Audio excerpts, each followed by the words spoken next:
मराठी, ते धडक ते धडक. सांगता येईना आणि सहनही होईना, शौचा वाटे रक्तस्राव, वेदना, वारंवार शौचास होणे हा मूळव्याध तर नाही ना? मिळवा कायमचा आराम, तोही एका दिवसात, वेदना रहित, विना टाका. मूळव्याधीवर औषधोपचाराबरोबर लेझर व इंजेक्शनची खास सुविधा देणारे विट्यातील पहिलेच हॉस्पिटल डॉक्टर बंडगर यांचे मूळव्याध स्पेशालिटी हॉस्पिटल, अनुराज हॉस्पिटल शेजारी, एससी स्टँडच्या बाजूला, खानापूर रोड, विटा. विठलापूर वाळू लिलाव ठेक्याचा वाद आता जोरदार उफाळून आलाय. विठलापूर येथे मंजूर झालेल्या वाळू ठेक्याला 4 ग्रामपंचायतींनी जोरदार विरोध केलाय. तहसीलदार शीतल बंडगर यांना ग्रामस्थांकडून याबाबत निवेदन देण्यात आलंय. विठलापुरातील मंजूर झालेला वाळू ठेका तातडीने स्थगित करण्यात यावा अशी मागणी करण्यात आली आहे.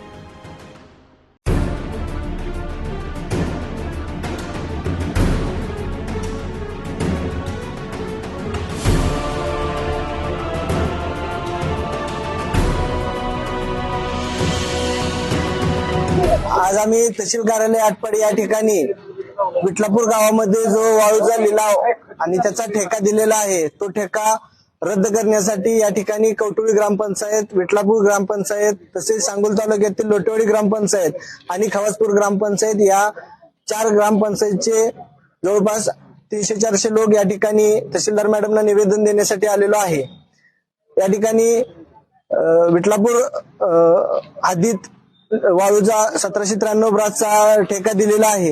या ठेक्यामुळे वाळू उपसा झाल्यामुळे आमच्या लगतच्या कवटुळी ग्रामपंचायतला तिथं पिण्याच्या पाण्याच्या विहिरी, त्याचबरोबर शेतकऱ्यांच्या विहिरी यांना मोठ्या प्रमाणात तोटा होणार आहे, पर्क्युलेशनचा प्रॉब्लेम होणार आहे. त्याचबरोबर सततची वाहतूक याच्यामुळे तेथील शेतकऱ्यांना सुद्धा वाहतुकीचा त्रास होतोय. त्याचबरोबर पर्यावरणाची ती सगळ्या बाबतीत हानी होत आहे तिथं. आणि याचमुळे आम्ही या ठिकाणी मॅडमना हा ठेका रद्द करण्यासाठी निवेदन देण्यासाठी या ठिकाणी आलेलो आहे. वाळू उपसाचा काय जो प्रकार घडलाय त्याच्याबद्दल 2 शब्द सांगतो. ते म्हणजे शासनानं तात्काळ रद्द करावा. तिथं जी अडचण आहे, गंभीर पाण्याचा प्रश्न मोठा आहे. तिथं शेकडो हेक्टर जमीन तोटा म्हणजे होणारा शेतकऱ्यांचा, तिथल्या स्थानिक लोकांचा. पिण्याच्या पाण्याची अडचण आहे. आज 4 गावातला तिथं त्या क्षेत्रामुळे फायदा होतो पाण्याचा, शेतीसाठी, पिण्याच्या पाण्यासाठी. रासोबाड सरपंच विठलापूर. आज जो आमच्या नदीचा जो निलाव निघालाय शासनाच्या ह्याच्यानुसार, तो आमच्या सर्व गावच्या शेजारच्या वतीनं आम्ही त्याचा निषेध करण्यासाठी तहसीलदार मॅडमच्या सोबत आज बैठक घेतली. त्यासोबत ते निलाव करणारे लोक आणि आम्ही 4 गावचे सरपंच याच्या वतीनं आम्ही तहसीलदारांना आमच्या माध्यमातून निवेदन दिलं की बाबांनो, हा साठा भविष्यात म्हणजे उचलल्यानंतर आमच्या गावचा जो तोटा आहे तो कधीच भरून निघणार नाही. त्या संबंधित आम्ही सर्व शेतकऱ्यांना सोबत घेऊन आम्ही ह्या पद्धतीचा निषेध केलाय आणि हा इथून पुढच्या काळामध्ये अशा कुठलीही कारवाई करू नये आणि हा साठा उचलू नये अशी शेतकऱ्यांची सद्भावना आहे. जय हिंद. माजी सरपंच मी नामदेव शामराव लोटे. तर 4 गावात ज्या विठलापूर हद्दीतून जो शासनाने निलाव काढला होता त्या निलावासंदर्भात आज 4 गावातील जवळजवळ 200-300 लोक हजर होऊन तहसील कार्यालयामध्ये येऊन तहसीलदार मॅडमला सगळ्याच्या हस्ते लेखी निवेदन दिलं आहे.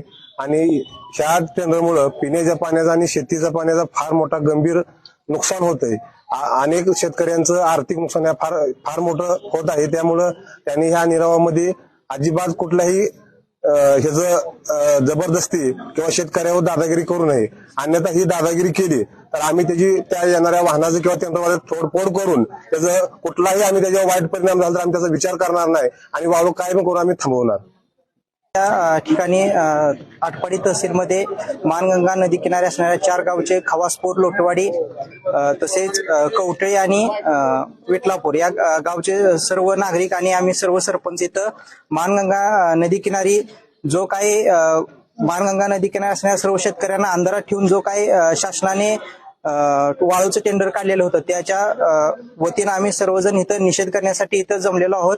आणि तो शासन निर्णय तात्काळ थांबवून लोकांची जी जनभावना आहे ती विचारात घेऊन तो निर्णय तात्काळ शासनाने थांबवावा व जो शेतकऱ्यांना जो त्यापासून तोटा होणार आहे तो शासनाने तोटा करू नये यासाठी आम्ही इथं तहसील मॅडमपाशी निवेदन दिलेलं आहे आणि त्यांनीही या निर्णयाचं स्वागत करून जो योग्य ती पुढील कारवाई करेल असा शब्द दिलेला आहे. जिओ मराठी ते धडक ते धडक.